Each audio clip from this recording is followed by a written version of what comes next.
So here, so the new changes is that Western Australia divided the journal stream into two categories, which is Schedule 1 and Schedule 2. And there is one more category to apply for the Western Australia nomination is for the graduate stream. So the graduate stream, they have kept the same requirements as previously. However, they have removed or added some of the occupation in the journal stream list as well. Graduate stream list. Now for the journal stream, Schedule 1 includes of normally the health related occupations, so nurses, doctors, gynecologists, and these kind of radiologists, these kind of occupations are there.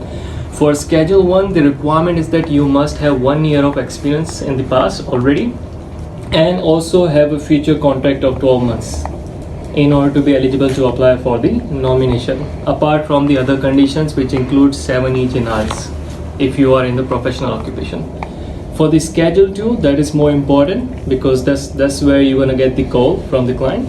So let's go through quickly the occupation list of the Schedule 2.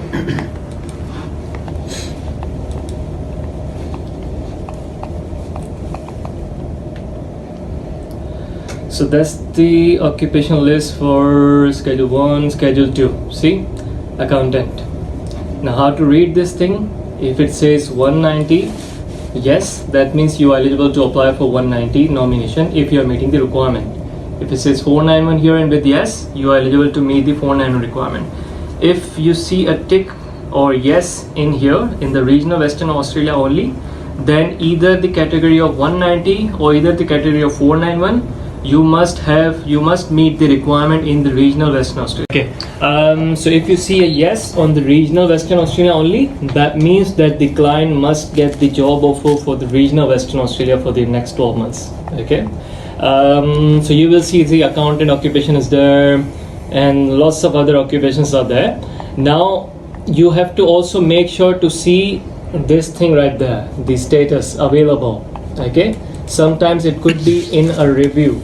Okay, if you see the status is in the review, that means the Western Australia is still deciding either to put this occupation for the next round or remove this occupation for temporary purpose or maybe for permanently.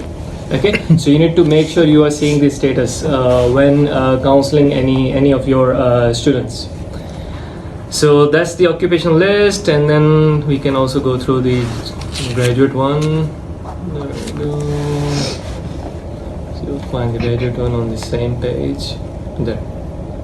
See, accountant, almost all the occupations are there, more than the general stream ones. Okay, but you can see here, see, closed. So accountants graduate stream is closed. Rest is available, close, and you may find something like in review if it's in the review. Okay, so moving back to the requirements of the Schedule 2. Number 1 requirement is that you must be in Australia. It doesn't matter if you are in Western Australia or if you are living in interstate. That's the major changes that the Western Australia has introduced this time.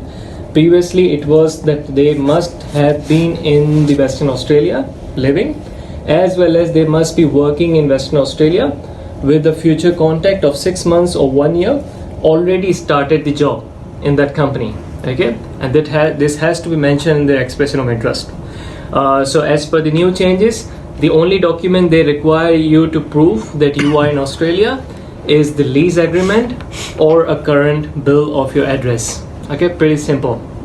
So that's gonna meet your living in Australia requirement. The second requirement is the English requirement. Okay, so mostly all the professional occupations required 7 in each in us. Okay, and if it's a trade occupation, then you can go to the 6 in each. So you must also refer the minimum English requirement on this page.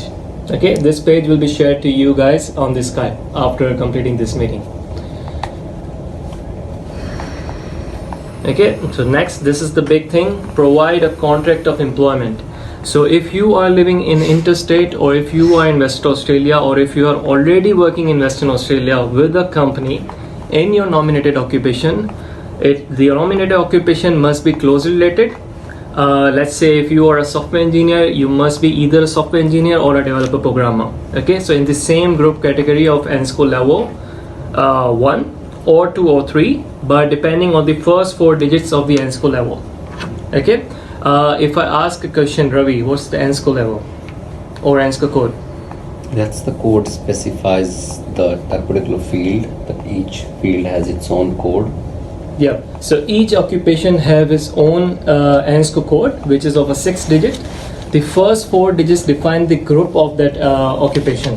So you will find accountant, management accountant, and taxation accountant in the same category under the 4. So if let's say you have a skill assessment in an accountant, as an accountant, and then you have a experience as a management accountant, so that will be also counted as closely related occupation.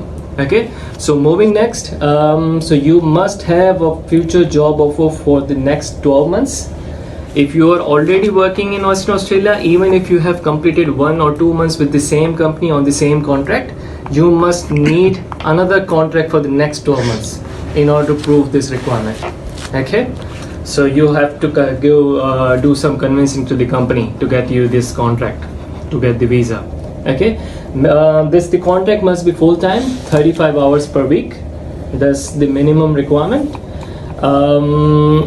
You can so if you are a sole trader, let's say if you have opened your own business, okay, and then sponsoring yourself, that's not accepted by Western Australia. However, if you are in a trade occupation like a painter or chef, and then working on the ABN for a company, then the company must give you a proper employment contract, writing that you're working on the ABN and all the salary has been provided. A good thing would be if the employer can provide you a superannuation as well, even if you're working on the ABN. That will prove that you are employed for this company. So that's thing. If you can read, if you see the regional Western Australia and on the side of that one, then you have to meet the requirement in the regional Western Australia. Last but not least, sufficient settlement funds. So you must have at least $20,000 in your pocket, in your bank account, for to prove the financial requirements to apply for the Western Australia. The funds could be either your bank statement or your asset.